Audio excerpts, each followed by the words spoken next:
warga PMP itu kenapa harus? Ada yang menarik yang harus dari sejak tahun lalu itu hari Pi 3,14 itu dijadikan Hari Matematika Internasional oleh UNESCO. Nah, tahun lalu kita ngadakan lomba poster, tapi belum dilombakan oleh UNESCO hanya diambil ditaruh di website. Tahun ini dengan tema Mathematics for a Better World, dia minta mereka membuat poster. Ketika poster itu dilombakan dari 2100, kita kirim. Kita kirim poster yang setelah kita buat di mata kuliah media pembelajaran.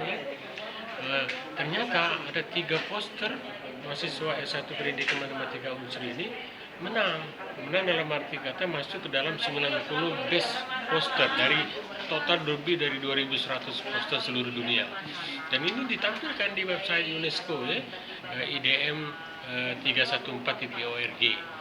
Nah, karena menang ini kita bangga sekali, dan kita memang adakan setiap tahun.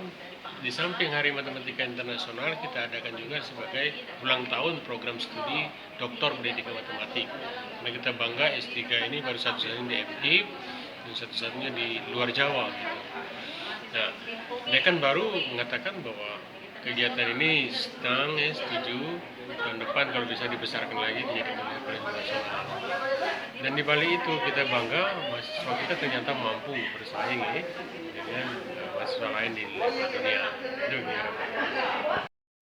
Kemudian hadiah poster ini kita juga ada webinar atau seminar menggunakan web, yaitu dari para ahli Ibu Ratu Ilma, Pak Semakim, dan saya sendiri. Tujuannya adalah mengenalkan apa sih sebenarnya yang dipelajari di prodi pendidikan S3 dan apa inovasi dalam pelajaran matematika yang ada, baik Ibu Ratu inovasi dalam lesson study dan kolaborasi learning, Pak Semakim tentang etnomatematik, dan saya juga tentang pendidikan matematika realis Indonesia. Alhamdulillah jumlah peserta hari ini 555 peserta, dan sampai acara ini mereka masih tetap. Sekarang lagi soma, nanti jam 1 sesi terakhir seluruh mahasiswa S3 menyampaikan progres penelitian mereka dalam waktu 10 menit. Kita punya sekitar 16 mahasiswa.